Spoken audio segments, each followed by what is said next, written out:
I just got off the call, a coaching call. My business partner Megan and I were on a call with one of the clients talking specifically about profitability.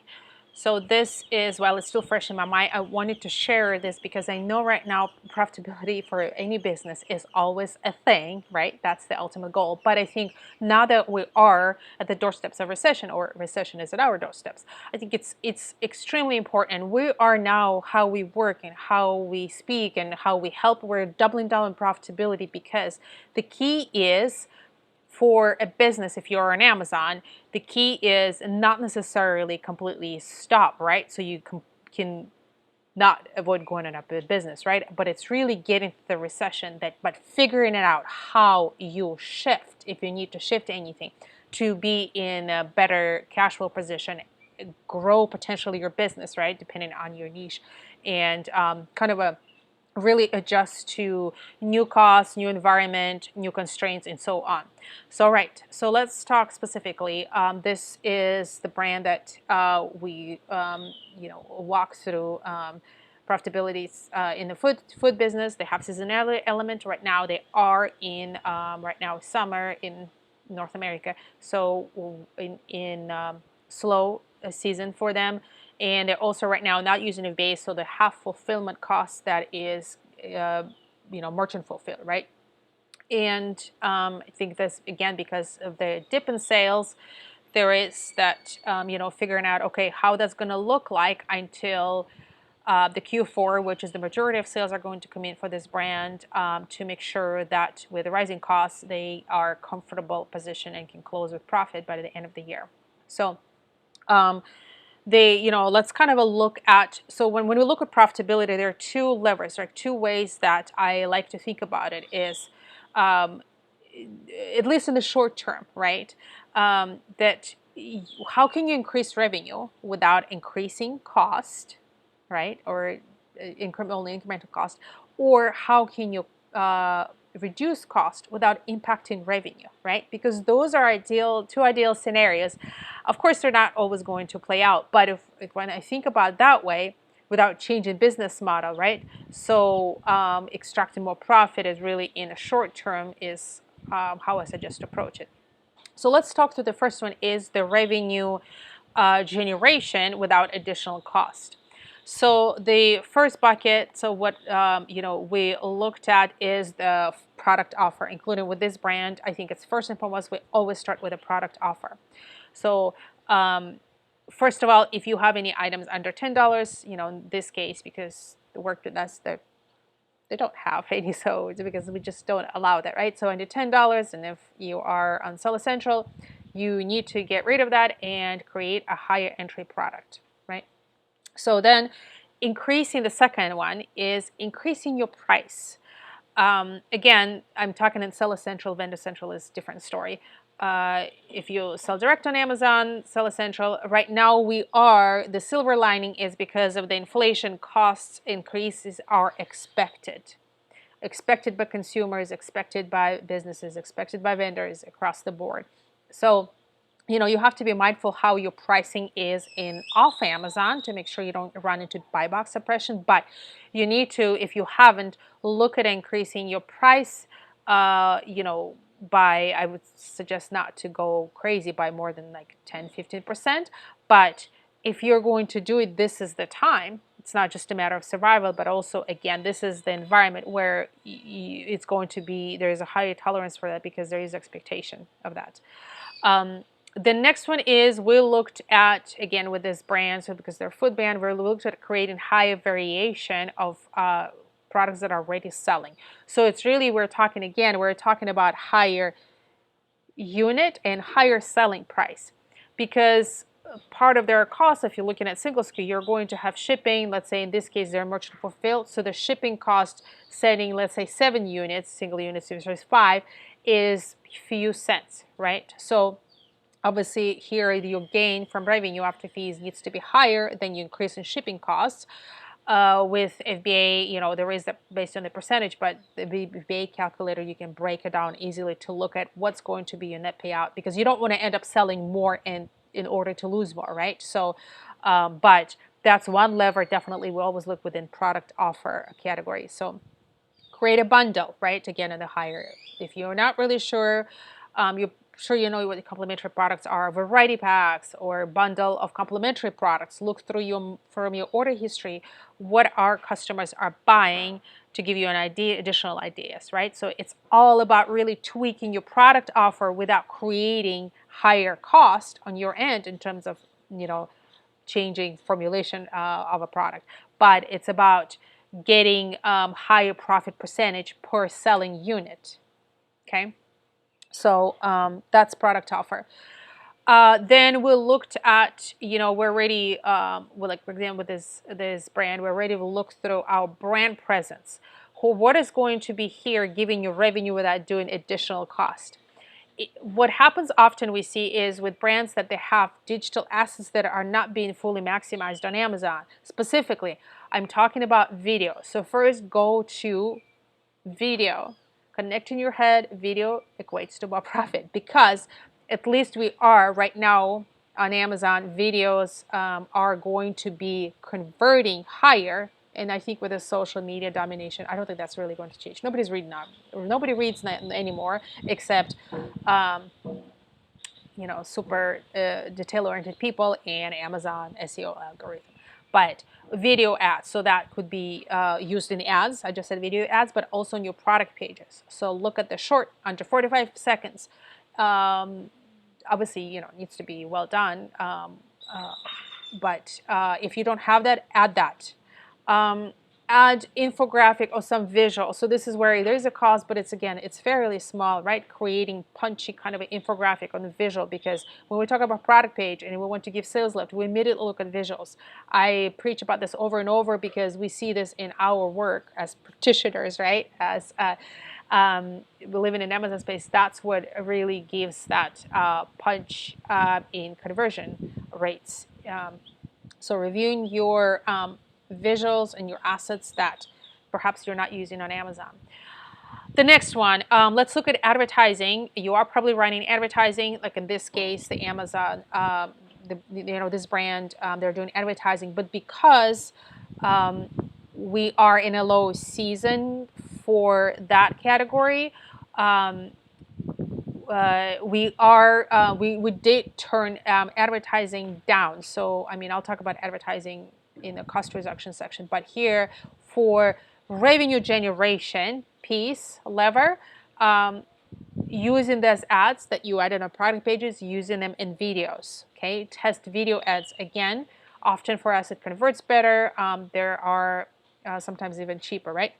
Because when you with advertising, there's a lot of variables. One big factor variable that you cannot control, which is marketplace rate, right, of cost per click. You cannot control that, right? You have some, ability to maneuver with keywords, but you cannot control it. So you kind of need to step away from trying to, you want to optimize it, but this is where you can't control it. So the pieces that you do have are, okay, so video ads, test retargeting, because money is often with a follow-up. So kind of exploring, if you haven't yet, those, careful on your best sellers, because you should always be testing.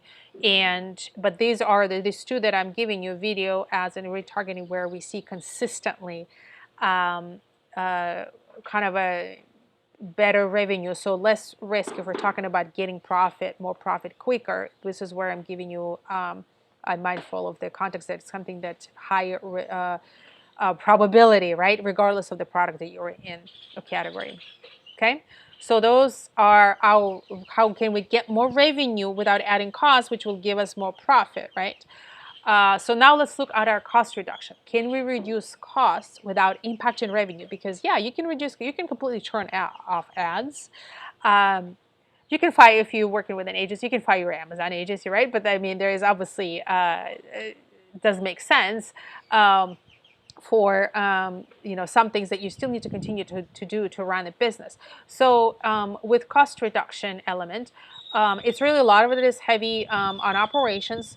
So some things, for example, we often see with when we onboard a new client and we do our initial audit, sometimes FBA fees are different for exact same item. Let's say if you have 5 items, one item in 5 colors, and they're using FBA, one of those colors would have a slightly higher FBA rate and fee than others. So looking for those outliers, because what that happens is that their item was measured wrong at FBA.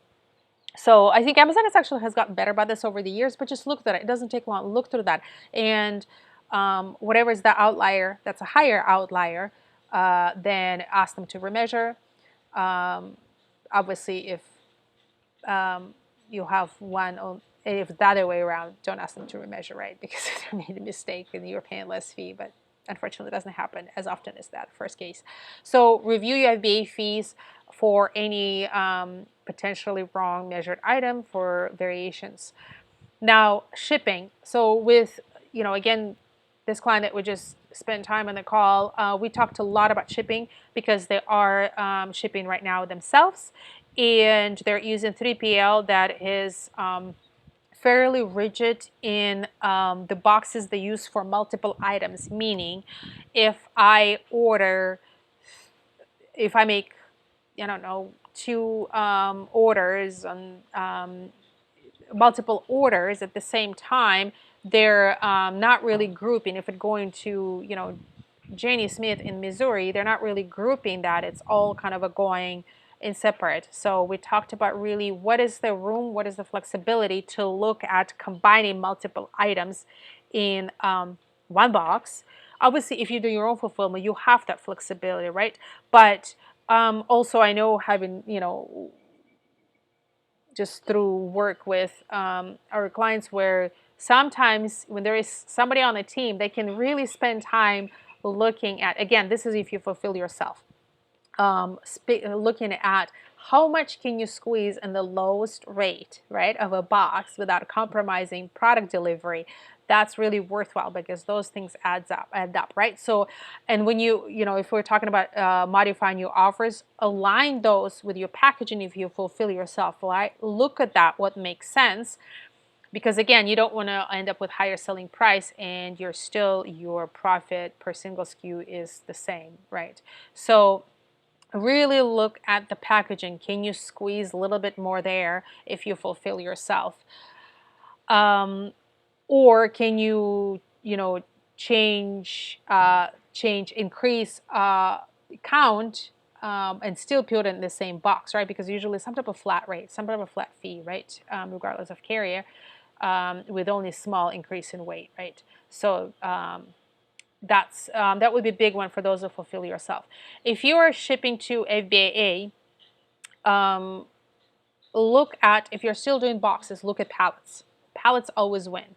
Sometimes it would be as much as 3 times less per pound or per kilo shipped versus boxes. Review unfulfillable inventory. So if you are, things like, for example, expired, sometimes they're wrong, tagged wrong, but if you do, there is some type of tendency, the pattern that you see, you can address to decrease that, right? Those are cost reduction, ways that you can look at to find money on the operational side. So there's a worthwhile checks to do a couple times a year at least, right? At least for the FBA inventory related.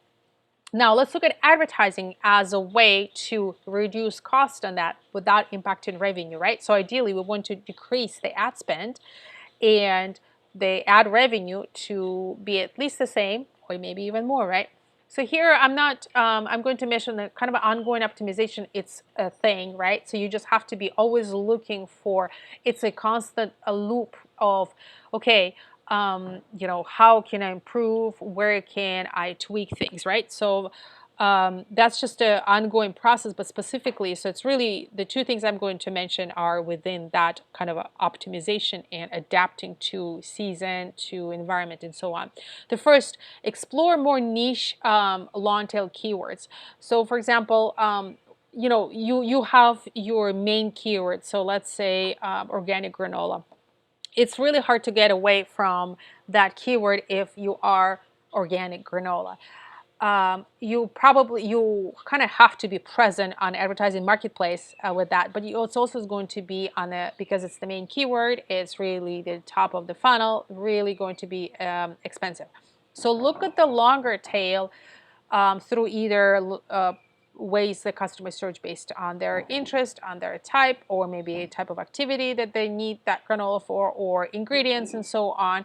Longer tail where there are going to be smaller revenue, but you're going to be bidding with less sellers, and all those, the long tail keywords can add up, right? So perhaps you scale down organic granola and then you put more niche keywords that in total, in aggregate, is going to replace that, whatever the ad spend you were doing. So I don't recommend completely shutting down main keywords that are expensive. It might cost you $3, $5 per click. You still have to be present for that.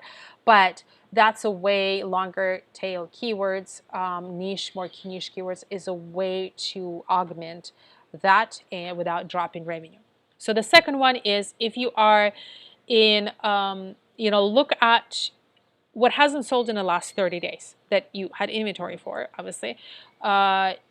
Cut those bids. Something is not working, right? So cut those. If it's, often we see that as a product page, for example, in this case, again, of a brand, like there is seasonality element, cut those bids. You can go as far, let's say if it hasn't sold, completely shut off. I don't recommend it the whole advertising, but you can probably for some SKUs. But cut them to 10 cents per click or 5 cents per click for those that haven't sold in really the last 30 days, right? Again, in our case, this was a nuanced advice for this brand that were in seasonality that made sense for them. So, but I think that can be applied in general as approach. So review advertising from that perspective. All right.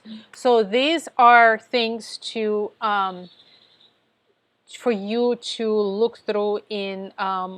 It's a good advice, I think, for you regardless, because of the macro things going on, because you always want more profit, right? And in Amazon, it's like always moving goalpost. You can never have too much profit in the business, right? So Amazon raised some FBA fees. There's, Q4, the storage fees are going to be, the advertising is going up. But Amazon is, there's a lot of sellers, a lot of brands move off with Facebook changes, they move to Amazon. So that is not going to change, right? So you have to adapt. You have to adapt. So these are the tips that I'm giving for also to, help you to get through the recession. And just remember that right now, I think, we talked to a lot of brands. There is that, obviously, we've seen cost increases. It's easy to go this kind of a knee-jerk reaction. Really easy to think like, oh my gosh, I gotta like scale down or something. I should scale down marketing budget. I should stop doing this. These are things, but it's actually time. There's plenty of great businesses that were born out of recession, because for a lot of businesses, it's that. That fear is going to pull back. But that's where we've seen that with COVID. We doubled down with some clients that made sense, right? That had inventory, the products made sense in COVID. Maybe there was some, consumer behaviors that made sense, and that absolutely paid off. So think like that. Don't stop in a recession, but adapt. Those that stop are the ones that are going to lose.